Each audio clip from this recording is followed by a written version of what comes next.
Ladies and gentlemen, a very good evening to you and welcome to the latest in our series of Doha Debates sponsored by the Qatar Foundation. In 1945, 7 states got together to form the Arab League with the aim of ensuring better conditions for all of them and better coordination among their governments. Today there are 22 states in the League, hailed by some as a glorious vehicle for projecting Arab influence and condemned by others for being ineffectual, outdated and a failure in all its objectives. Our motion tonight is this House believes it is time for the Arab League to disband, and where better to debate that than here in one of its member states, Qatar. Speaking for the motion, Yashariq Ghabra, who's founding president of the American University of Kuwait and a long-time advocate of democratic reform in the region. And with him, Chibli Malat, a recent Lebanese presidential candidate and human rights campaigner. He was a leading opponent of extending the term of the Lebanese president, Emil Lahoud. Against the motion, not surprisingly, is Hesham Youssef, who is Chief of Cabinet of the Arab League's current Secretary-General, Amr Moussa. He formerly held the post of official spokesperson for the League.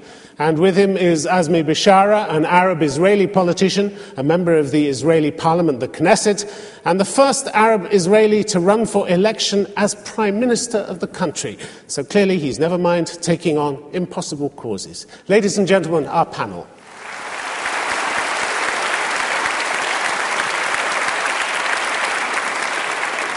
And now let me call first on Yashariq Ghabra to speak for the motion. Maybe if I was asked this question a year or two ago, I wouldn't have made the point that the Arab League has become very much irrelevant. It has been diminished. It has undermined reform.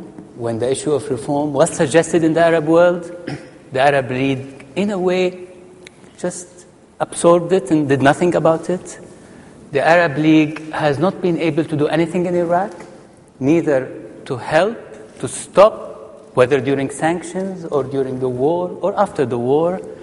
The Arab League has not been able to help after the assassination of Hariri, has not been able to do anything in Darfur with all the international images of human rights abuses in the Sudan.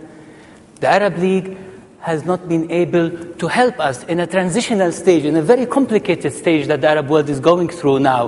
Democracy, human rights, development, education, all the basic issues and ingredients that can make a better Arab world have not been dealt with, have not been touched, but on the contrary, have been frozen through the Arab League. And in many ways, it has become an expression of Arab weakness. It has become an expression of an Arab status quo that is increasingly problematic for all of us. The Arab League was supposed to represent us, to represent all of us in its ability to speak for us. We don't feel it, we don't see it, and it is in that context that I feel something dramatic has to happen, and it's in that context that I believe whether it stays or it goes, we won't feel that. Yashariq Ghabra, thank you very much. You want to disband the Arab League at a time when Arabs need more coordination, more integration than ever, at a time of multiple crises. You want to take away the one organization that speaks for them. Why? In many ways, that organization has become part of the problem. I will call for alternatives. Why the organization is the problem? Why not the members who make it up? Other members and other organizations in the Arab world could make a better approach to dealing with issues. Like which? Gulf Cooperation Council, for instance. The Gulf Cooperation Council of the GCC has been more effective in dealing with the issues related to the Arab Gulf. Why? What's it achieved? What's it achieved? Economics, politics, travel, development. What? Those are just words. What has it achieved? Give me a concrete agreement that it's reached. I came from Kuwait. Did you do anything in Iraq, which you mentioned? I came from Kuwait to Qatar on a civil ID. I did not have to go through any of the complications or the bureaucracies that are naturally used in relations between Arab states. Who prevented Iraq from attacking Kuwait in 1960? The Arab League. Exactly. That was the height. Big achievement. That was the height. However, 1967 was a turning point. 1967 was the beginning of the diminishing and the beginning of retreat for the Arab League. And it is now time to look for alternative organizations, and maybe through this program we can think of alternative. Why not alternative politicians to make up the Arab League? It's only as good as the people you put into it, That's a very long process. What we need is a dramatic situation right now that can bring about an awakening about possibilities. Thank you. Thank you.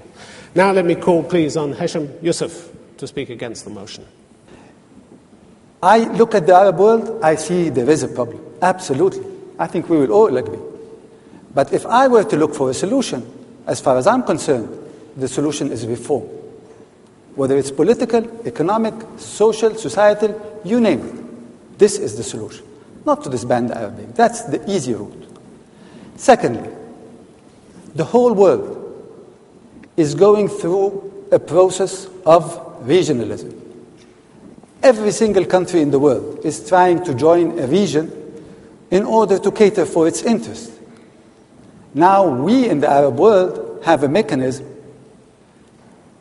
and we want to disband it because we have problems. Absolutely we have problems. But we should be looking on how we can solve these problems, rather than taking the easy route and saying, well, disband it. The report of the UNDP that criticized the Arab world was launched from the Arab League. Why? Because we believe that to be critical is fine, but you have to be objective. There are things that we objected to in the report. We didn't agree with all the elements of the report, but we felt that we should be doing this criticism from the Arab League and try to see what can be done. It's easy to attack organizations. Every single organization in the world has been criticized, whether it's the UN, the African Union, you name it. But I feel that this is the time that we should be protecting and advancing our interests through the Arab League. There are problems in the Arab world that cannot be solved unilaterally by any single country, however big it is. Let me give you some examples. The image of the Arabs abroad. It's a big problem. I don't think that any country in the Arab world, whether it's Egypt, Saudi Arabia, Qatar, you name it, I don't think that any of these countries can solve this issue on its own. We have to do this collectively.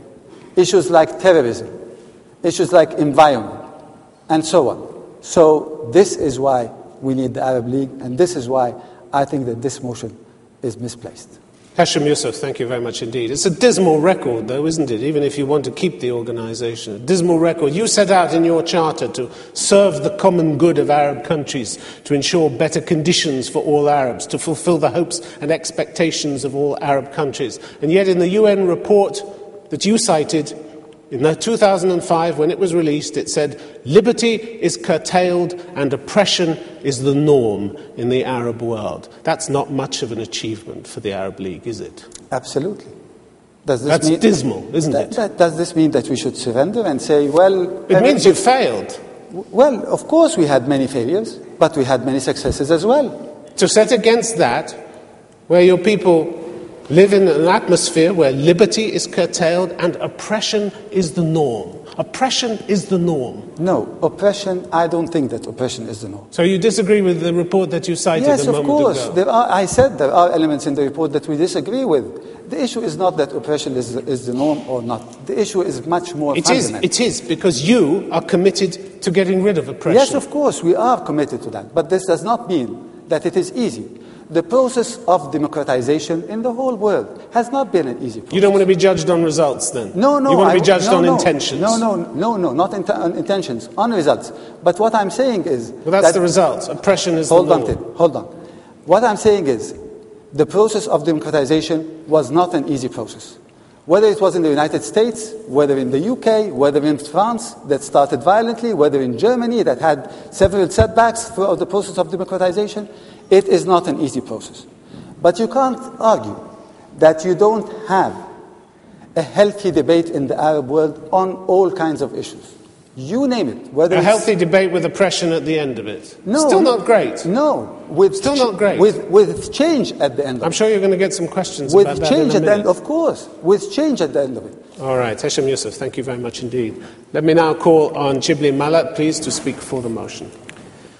Well, not only is it inefficient, it's also, I think, it has become counterproductive. It has become counterproductive because